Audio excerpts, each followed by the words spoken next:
সিলেট টেস্টের প্রস্তুতি শুরু বাংলাদেশ ও পাকিস্তানের। ইনজুরিতে ছিটকে গেলেন সাদমান, ডাক পেলেন জাকির হাসান।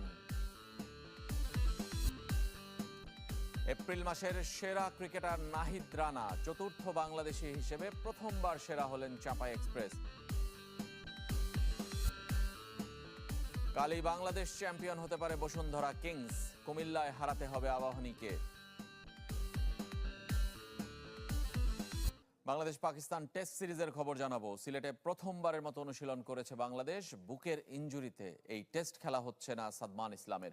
এই ওপেনারের পরিবর্তে স্কোয়াডে জায়গা পেয়েছেন জাকির হাসান। আর ইনজুরি কাটিয়ে একাদশে ফেরার সম্ভাবনা বাবর আজমের। হয়তো এ কারণেই মুশফিকুর রহিম অন্য সবার চেয়ে আলাদা। ব্যাট হাসুক আর না হাসুক, পরিশ্রমে কোনো ছেদ নেই। পুরো দল তখনও হোটেলে, ঘন্টা দেড়েক আগে মাঠে হাজির মিস্টার ডিপেন্ডেবল। পাকিস্তানের অনুশীলন তখনও শেষ হয়নি, নেটে ব্যাট করতে লাগলেন মুশফিকুর রহিম। ঢাকা টেস্ট জয় উদযাপন শেষ। এবার অভিন্ন লক্ষ্যে সিলেট টেস্টের প্রস্তুতি টিম বাংলাদেশের। 4 ভাগে ভাগ হয়ে গ্রাউন্ড 2তে অনুশীলনে টিম টাইগার।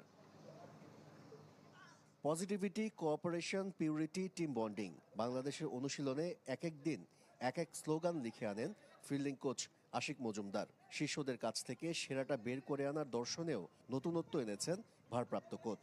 আমার যেটা ফিলোসফি, প্লেয়াররা হলো সূর্যের আলোর মতো আর কোচরা একটা আয়নার মতো। যখন সূর্যের আলো যখন আয়নাতে পড়ে তখন একটা রিফ্লেক্ট হয়। তো এখানে আমি এক এক দিন এক একটা স্লোগান লিখে আনি। এটা আমাদের খুব কাজে দেয় এনার্জি ফিল করার। যেমন sometimes like positivity, sometimes cooperation, sometime purity, এরকম টিম বন্ডিং। ঢাকা টেস্টে বাংলাদেশের ফিল্ডিংও ছিল দুর্দান্ত। স্লিপে সুযোগগুলো হাতছাড়া করেননি নাজমুল শান্তরা। সাদমানও দারুণ দুটি ক্যাচ নিয়েছেন। তবে বুকের ব্যথায় দ্বিতীয় টেস্টে এই ওপেনারকে পাচ্ছে না বাংলাদেশ। সাদমানের পরিবর্তে জাকির হাসান ফিরেছেন স্কোয়াডে। ঢাকা টেস্টে ক্যাচ ধরতে গিয়ে ইনজুরিতে পড়েন এই বাঁহাতি ব্যাটার। সে যাই হোক, টাইগারদের ফিল্ডিংকে বিশ্বের অন্যতম সেরা মনে করছেন আশিক মজুমদার। আমি আমার বেস্টটা দেওয়ার চেষ্টা করছি এবং আমাদের প্লেয়াররা, আমি যেটা ফিল করি আমাদের স্ট্যান্ডার্ড, আমাদের যে ফিল্ডিং স্ট্যান্ডার্ড, এটা হাইস্ট লেভেলের এবং এটা ইন্টারন্যাশনাল টপ 3টা টিমের মধ্যে একটা, আমি যেটা বিশ্বাস করি। ঢাকা টেস্টের বড় আকর্ষণ নাহিদ রানা এদিন ভিন্ন ভূমিকায়। অনুশীলনে একবারও বল হাতে দেখা যায়নি চাঁপাই এক্সপ্রেসকে, বরং নেটে আধ ঘন্টার মতো ব্যাটিং সেশন করেছেন নাহিদ। আইসিসির এপ্রিল মাসের সেরা ক্রিকেটার নাহিদ রানা গেল মাসে ঘরের মাঠে নিউজিল্যান্ডের বিপক্ষে 3 ওয়ানডে খেলে উইকেট নিয়েছিলেন 8টি। সেই পারফরমেন্স তাকে এনে দিয়েছে ম্যাচ সেরা ক্রিকেটারের পুরস্কার। গেল মার্চ মাসেও পাকিস্তানের বিপক্ষে 3 ম্যাচের ওয়ানডে সিরিজে 8 উইকেট নিয়েছিলেন বাংলাদেশি এই পেসার। এই প্রথম আইসিসির মাস সেরা পুরস্কার জিতলেন চাঁপাই এক্সপ্রেস। ছেলেদের মধ্যে চতুর্থ ক্রিকেটার নাহিদ, আর নারীদের মিলিয়ে ষষ্ঠ বাংলাদেশি তিনি। এর আগে সাকিব দুবার, মুশফিক, মেহেদি মিরাজ এবং নাহিদা এবং সোভানা মুশতারি জিতেছিলেন সেরার পুরস্কার।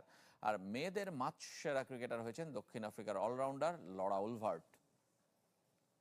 নারী দলের বিশ্বকাপ প্রস্তুতির খবর এবার। মিরপুরে অনূর্ধ্ব 16 কিশোর দলের কাছেও হেরেছে বাংলাদেশ নারী দল। ব্যাটিং ব্যর্থতায় টাইগ্রেসদের সঙ্গী হয়েছে হারের তিক্ততা। আগে ব্যাট করে 164 রান করেছে অনূর্ধ্ব 16 কিশোর দল। জবাবে 122 রানের বেশি করতে পারেনি নিগার সুলতানার দল। মিরপুরে সপ্তাহখানেক চলবে অনুশীলন। 25 মে ত্রিদেশীয় সিরিজ খেলতে স্কটল্যান্ড যাবে টিম টাইগ্রেস। সেখান থেকে সরাসরি বিশ্বকাপে অংশ নেবে। 14 জুন ইংল্যান্ডের বার্মিংহামে গ্রুপ পর্বে নিজেদের প্রথম ম্যাচ খেলবে বাংলাদেশ, প্রতিপক্ষ নেদারল্যান্ডস।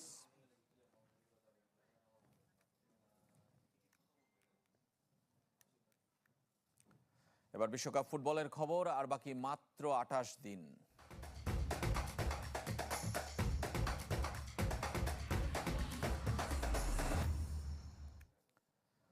বিশ্বকাপের আগে জমকালো অনুষ্ঠানের মাধ্যমে জাতীয় দলকে বিদায় জানালো ইরান। যুদ্ধের আবহ সাথে ভিসা অনিশ্চয়তা নিয়ে যুক্তরাষ্ট্রে যাচ্ছে টিম মেল্লি।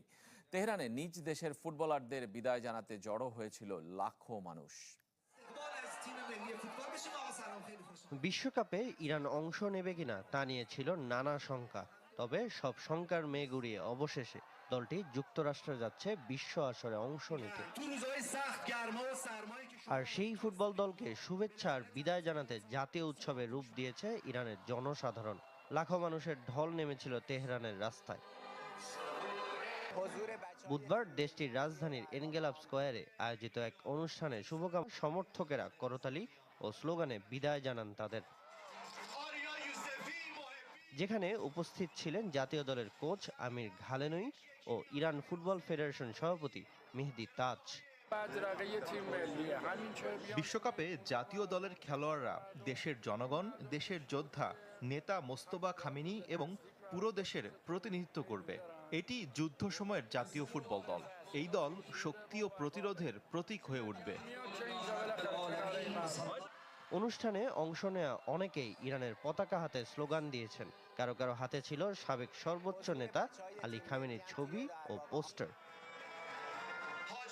বিশ্বকাপ চলাকালে যুক্তরাষ্ট্রের অ্যারিজোনার টাকসনে অবস্থান করবে ইরান দল। গ্রুপ জিতে তাদের প্রতিপক্ষ নিউজিল্যান্ড, বেলজিয়াম ও মিশর। আগামী 15 জুন লস অ্যাঞ্জেলেসে নিউজিল্যান্ডের বিপক্ষে ম্যাচ দিয়ে বিশ্বকাপ অভিযান শুরু করবে টিম মেলি। সামিন ইয়াসার, চ্যানেল 24।